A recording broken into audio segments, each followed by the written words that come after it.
بسم اللہ الرحمن الرحیم۔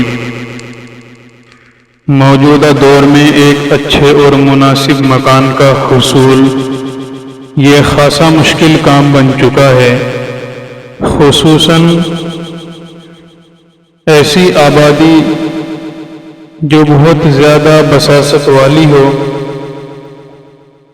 یعنی شہروں میں آبادی میں اضافے کی وجہ سے مکانات کی قیمتوں میں مستقل اضافہ ہوتا جاتا ہے، جس کی وجہ سے ایک عام آدمی کے لیے مکان بنوانا مشکل ہو جاتا ہے۔ ان حالات کو دیکھتے ہوئے موجودہ دور میں بہت سارے ہاؤس فائنینسنگ کے ادارے قائم ہو چکے ہیں جو لوگوں کے لیے مکان خریدنے اور بنوانے کی خدمات انجام دیتے ہیں، لیکن ان میں سے اکثر ادارے سودی نظام کے تحت ہی کام کرتے ہیں۔ چنانچہ یہ ادارے ان مقاصد کے لیے اپنے گاہکوں کو قرضے طے شدہ شرح سود پر فراہم کرتے ہیں۔ کیونکہ یہ معاملہ سود کی بنیاد پر کیا جاتا ہے اور سود کا معاملہ شریعت اسلامیہ میں ان بڑی حرام چیزوں میں داخل ہے جن کو اللہ تعالیٰ نے منع فرمایا ہے۔ اس لیے کسی مسلمان کے لیے جائز نہیں کہ ایسا کوئی بھی معاملہ کرے جو سودی ہو۔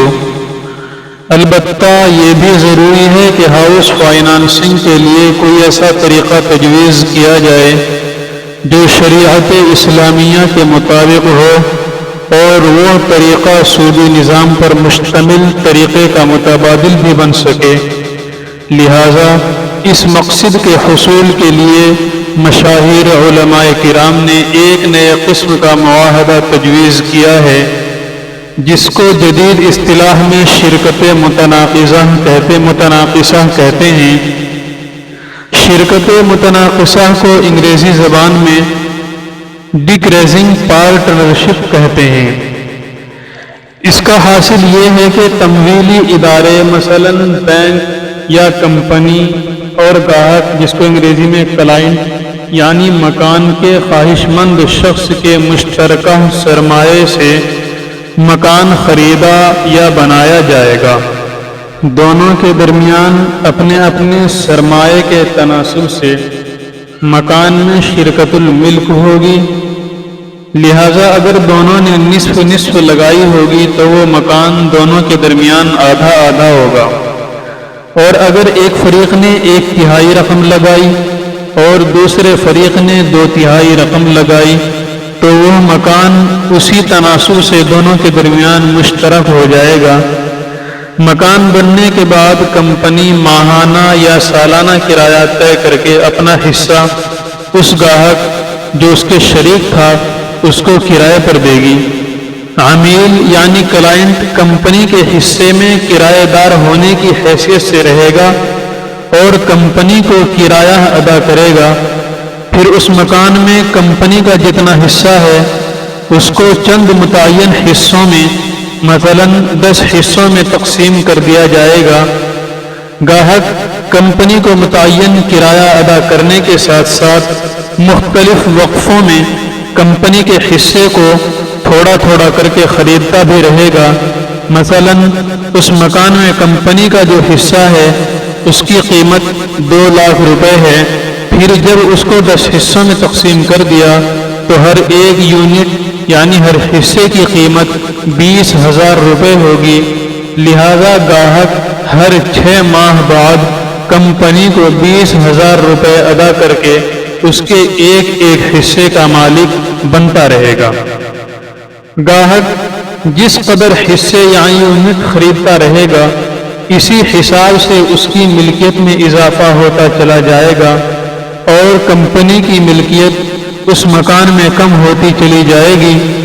چونکہ گاہک نے کمپنی کا حصہ کرائے پر لیا ہوا تھا، اس لیے جس قدر وہ کمپنی کے حصے یعنی یونٹ خریدتا رہے گا اسی حساب سے کرایہ بھی کم ہوتا چلا جائے گا۔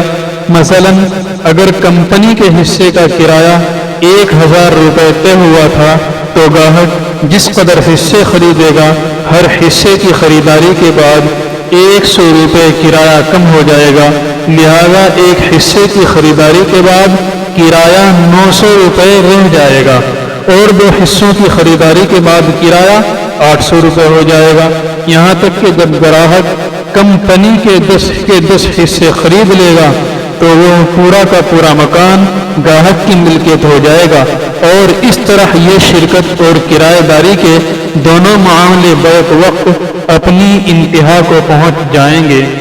خلاصہ یہ کہ مشارکہ متناقصہ کی بنیاد پر ہاؤس فائنانسنگ یعنی ہوم لون کا یہ طریقہ کار 3 معاملات پر مشتمل ہے۔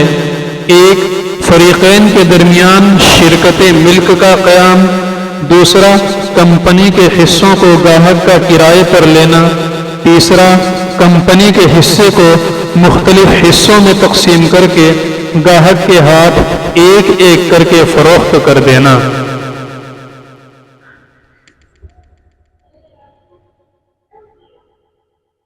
جیسا کہ ابھی ذکر کیا گیا ہے کہ ہاؤس فائنانسنگ کا یہ طریقہ اگر شرعی نقطۂ نظر سے دیکھا جائے تو 3 عقود پر مشتمل ہے۔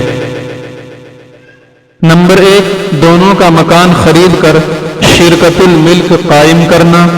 نمبر 2، تمویلی ادارے کا عمیل کو اپنا حصہ کرائے پر دینا۔ نمبر 3، تمویلی ادارے کا اپنے یونٹ عمیل کو فروخت کرنا۔ تو یہ 3 مرحلے ہوئے۔ ان میں سے پہلا مرحلہ دونوں یعنی کلائنٹ اور کمپنی کا مکان خرید کر شرکت الملک قائم کر لینا ہے۔ اس میں شرعاً کوئی مانع یا ناجائز بات نہیں ہے، کیونکہ شرکت الملک کی فقہائے کرام نے یہ تعریف بیان کی ہے کہ شرکت الملک ہی ان یملک متعدد عینا او دینا بارث او بیع او غیرہا، یعنی شرکت الملک یہ ہے کہ متعدد اشخاص کسی سامان یا دین کے وراثت یا بیع یا اس کے علاوہ کسی اور سبب سے مالک بن جائیں۔ کیونکہ ہاؤس فائنانسنگ یعنی ہوم لون میں شرکت دونوں کے خریدنے سے قائم ہوئی ہے، لہذا اس کے جواز میں کوئی شکل نہیں ہے۔ دوسرا مرحلہ یہ ہے کہ تمویلی ادارے نے عمیل کو اپنے یونٹ کرائے پر دیے ہیں۔ یہ کرایہ داری کا معاملہ بھی جائز ہے، کیونکہ کسی مشترک چیز کو اگر ایک شریک دوسرے شریک کو کرائے پر دے تو بالاتفاق تمام فقہا کے نزدیک یہ بھی جائز ہے۔ تیسرا مرحلہ یہ ہے کہ تمویلی ادارے نے عمیل یعنی کلائنٹ کو اپنے یونٹ فروخت کر دیے ہیں۔ تمویلی ادارے کا اپنے عمیل کو اپنے حصوں کا فروخت کرنا بھی جائز ہے، کیونکہ یہاں پر تمویلی ادارہ اپنے حصے اپنے شریک کو فروخت کر رہا ہے، اور اگر مشاع شے اپنے شریک کو فروخت کی جائے تو یہ فروخت صحیح ہوتی ہے، لہذا تمویلی ادارے کا اپنے یونٹ یعنی عمیل کو فروخت کرنا بالاتفاق صحیح ہے۔